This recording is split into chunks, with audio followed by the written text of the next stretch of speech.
Hi everyone, welcome back to the Toffee Blues, your source for all things at Everton. This is Stephen, and this is your extra time video for Wolves 3, Everton 0.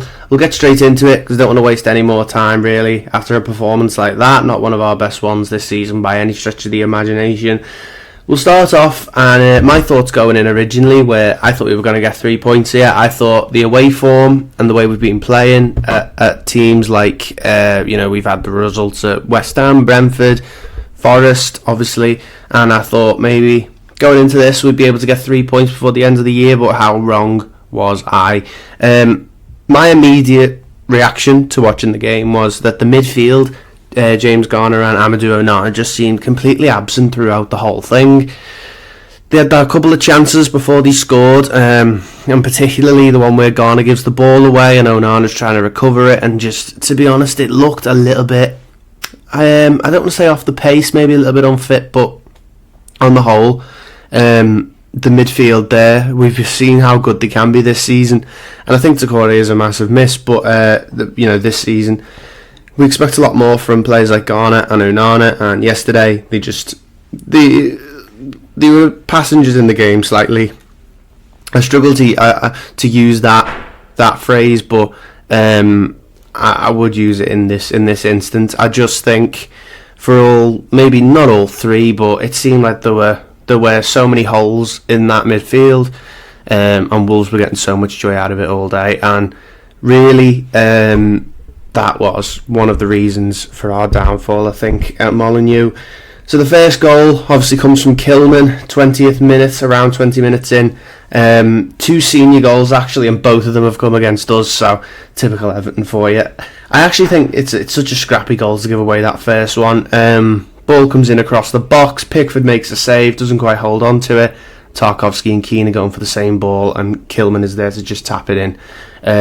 Not good enough from what we expect, and I think this will start a bit of a discussion over whether Sean Dyche should play that 5 at the back formation, because in my opinion the centre-backs that we have in the squad just can't play that system. I mentioned it a little bit in the player ratings yesterday.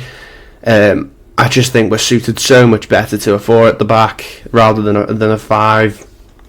And of course Michael Keane has had his critics over the years. That's probably understatement of the year, but certainly didn't help. And I think maybe Sean Dyche was trying to match Wolves' formation. Maybe he was trying to carry a little bit of that momentum that we had in the second half against Manchester City after they got their second goal, when he did move to a 3 at the back and he brought Keane on to try and nullify that threat a little bit. But it just didn't work at all. It really didn't work. It was a case of too many chefs in the kitchen, if you like, in defence, not enough in midfield, and that was, in my opinion, one of the biggest reasons that we weren't able to get anything yesterday at Molineux. Talk a little bit about Dominic Calvert-Lewin. Of course, he had a couple chances in the game and didn't really do anything with them. He had the first one in the first half, just after the opening goal, where he could have done a lot better. He just flashes it sort of across the face of goal, to be honest. Not that killer instinct that we have seen from Dom over the past few years, and that's disappointing to see. Of course, it's a little bit more uplifting that we've got Beto to come in there in case Dom does need to come out for a bit. But still, we want to see him putting goals away. He's been pretty good for us this season, but he just wasn't able to get his iron yesterday. He didn't have his shooting boots on. I think that's fair to say. And I think the one phrase that'll be getting knocked around between the more positive Evertonians this week is just a bad day at the office. I think that's certainly a case here, particularly for Calvert-Lewin. I think I gave him a 3 yesterday in the player ratings, because the chances that he had, he could have put a couple more of them away. Did do better for Dwight McNeil's one that hits the bar, but to be honest, I'm clutching at straws a little bit there. I don't think he did too much to try and help us get back into the game at 1-0 down. So for me, that's going to be a bit of a talking point in the comments over whether he should be starting or whether Beto should come in. I don't think Beto has been particularly great since he came in, but he has got a lot of support from the fan base. He clearly puts a lot of effort in when he does play. Not saying that Calvert-Lewin doesn't, but he is a viable option there for if Dom does come out the team for a little bit. The second goal from Cunha is pretty much exactly the same. Not exactly the same, but another one where the two centre-backs, Tarkowski and Keane, just really struggle to sort of one of them to claim the ball and clear it, which is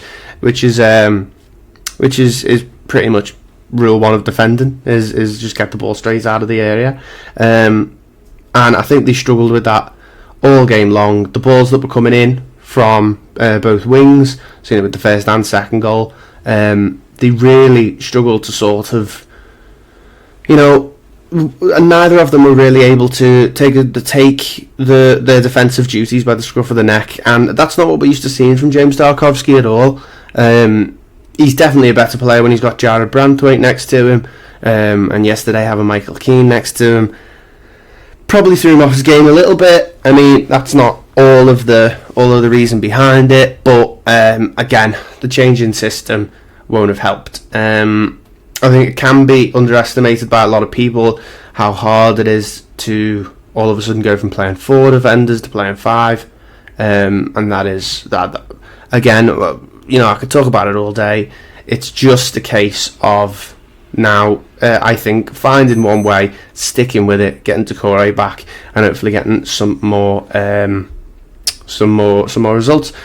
Dawson then gets the third one. It's again, I think, to be honest, a lot of the players had switched off at 2-0. Ball comes into the box. Dawson sort of gets a foot on it and directs it to past Jordan Pickford, who's sort of going the other way. And that wrapped it off nicely for Wolverhampton Wanderers. So going into the next game, of course we don't play now for a couple of weeks, and Crystal Palace coming up in the cup. Let me actually just take a look at what the other games are after that, because we're definitely going to need a bit of momentum now in this new year. We need to put a fork in the ground and start to get more points on the board. So Crystal Palace coming up on the 4th, obviously in the FA Cup. I think it'd be good to get through in that one. And then Villa at home. Villa are of course doing really, really well, and that's going to be a tough game. And then Fulham away. So it doesn't get any easier. But Everton, we know this season, have been able to shock us with a couple of results, and you'll hear a bit more about them on the channel as we come to them. For now, let's just sweep this one under the rug, put it down to a bad day at the office, and we'll go again in January, hopefully. Happy New Year to everyone watching. Hope you've enjoyed the Toffee Blues videos this year. I did mention it in the I think it was it the Fulham video? I can't quite remember.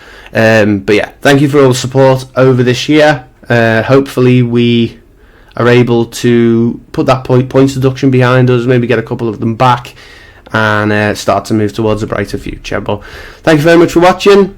I'll see you in the next one.